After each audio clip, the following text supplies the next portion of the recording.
So a couple of days ago, I hit 50,000 subscribers, and for quite a while on this channel, people have been wondering how I can afford to make certain videos on this channel. 50,000 subs is not a whole lot, and a lot of people wonder how we can afford to make videos at all. How much do we earn? How does YouTube's monetization system work? In today's video, I hope to answer some of those questions. So before we jump into my YouTube analytics, which I will show you guys in a minute, let's talk about how you can get monetized on YouTube. So my channel was created on July 10th, 2012. I didn't start uploading any videos until the earlier part of 2015, but the channel was, founded on July 10th, 2012. Now that was almost 7 years ago, and back in the day, you didn't actually have any requirements to be monetized. You basically would set up a YouTube account and then link it to an AdSense account with some personal data and banking information, and you were good to go.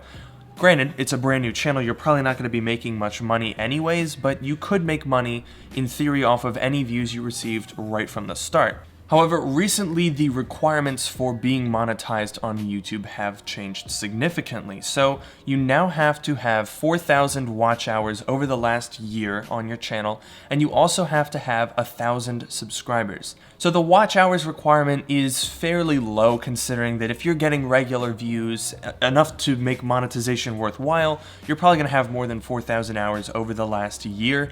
But the 1,000 subscribers can be very tricky, especially depending on the genre that you're in. That can take a long time to grow. It took almost 2 years for me to get 1,000 subscribers. So for new channels, it can definitely be tricky to get monetized. But once you are monetized, let's talk about how that system works. So let's jump into my YouTube analytics. So here's the overview for the last 30 days on the channel as of the filming of this video.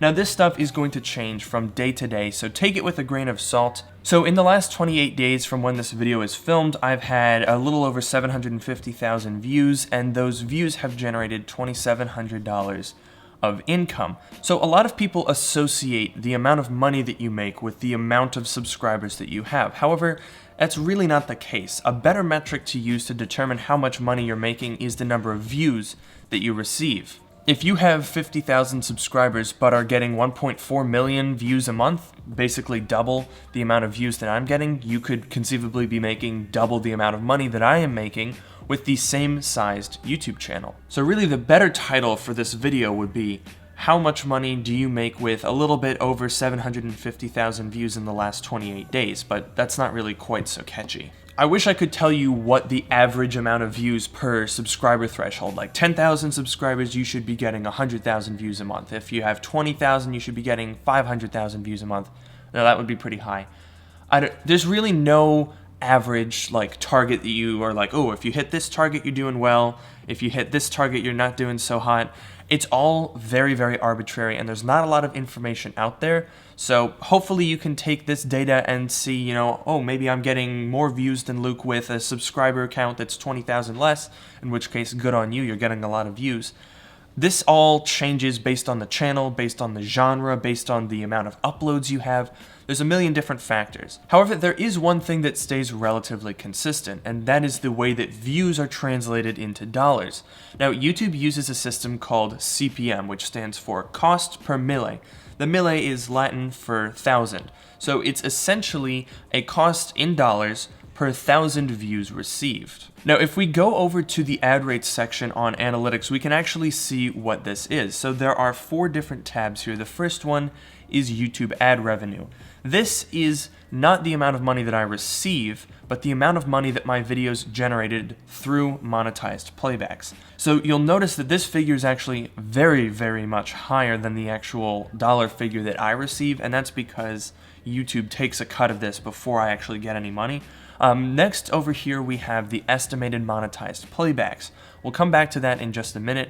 Then we have Playback Based Cpm. So this is an estimated figure. It's a gross playback based figure. The CPM over here, $6.28, is a more accurate figure as to how much money my videos are actually generating. So my CPM figure is actually pretty much dead center of average. Most channels generate somewhere between $2 and $10 CPM, so $6.28 is a pretty good target to hit. So real quick, let's go back to that estimated monetized playbacks figure, because you'll notice that it is significantly lower than the total number of views in the last 28 days.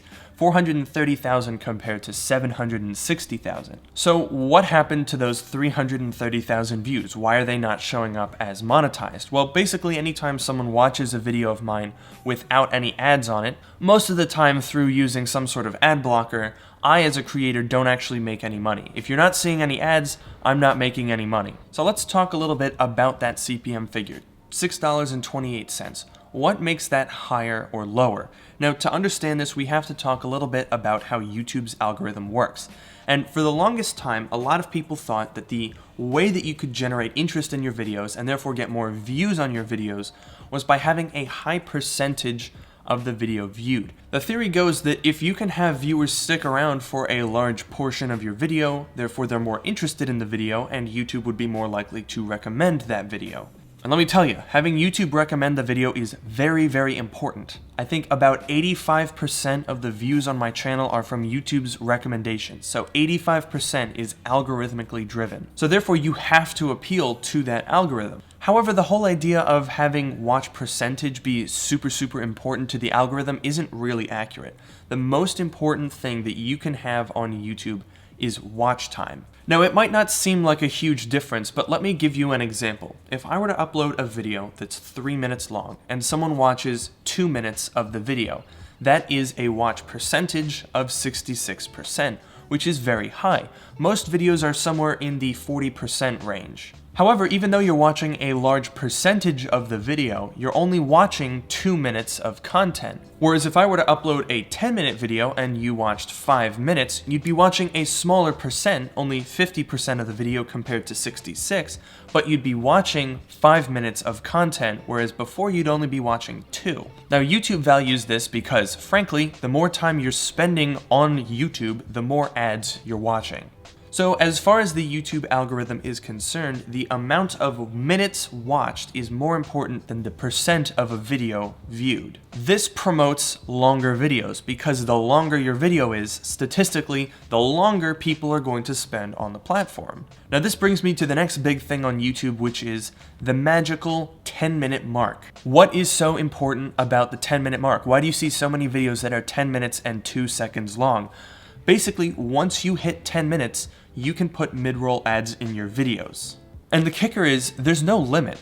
Here's a video that I uploaded recently that's close to 13 minutes long. If we go over to the monetization tab, you can see I put 2 mid-rolls in, but you can just keep adding them. There's nothing that stops you. You can just keep hitting insert ad as much as you want. And basically, once you hit 10 minutes, you have a blank check to just keep on adding ads until you are tired of adding more ads, I guess. Gonna go ahead and hit cancel, that's way too many ads. Mid-roll ads are hugely important, especially for smaller creators, because they make an absolutely massive difference in the amount of money you make. It's insane. Let me give you an example. This is a video that I uploaded about a year ago. It's 5 minutes and 39 seconds. It's about macOS Mojave when that launched back at WWDC 2018. So this video has almost 200,000 views, and those views have generated $282 in revenue.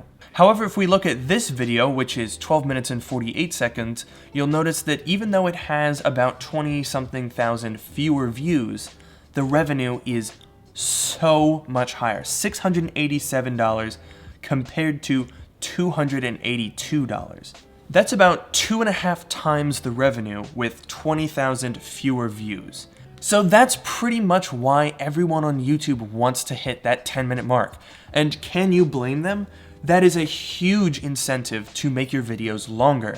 So obviously there's a lot more that goes into making a successful YouTube channel. There's search engine optimization, metadata optimization, sponsorships, affiliate codes, trend analytics, demographics. There's a ton of stuff that I could talk about, and I would definitely be open to making more videos if you guys find this video useful, if you'd like to hear any more about it.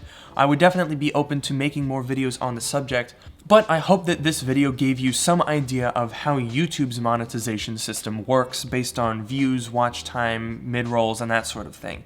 If you found this video helpful, let me know down in the comments below. Let me know if you have any questions, if you want to see any more videos like this. I'd definitely be open to continuing this if this video goes well. So let me know all of that down in the comments below. As usual, don't forget to follow me on Twitter @Miani. Please consider joining my subreddit if you have any questions or comments, and I'll see you guys in the next video. So I just finished editing the video, and I noticed that it's 10 minutes and 14 seconds long, but I want to assure you guys that I didn't stretch this video out. In fact, here, let me show you how long this video was to start. So that's what I recorded. I sat there for 26 minutes. So I promise I didn't stretch the video, guys. Oh, man. We're gonna skate to one song only.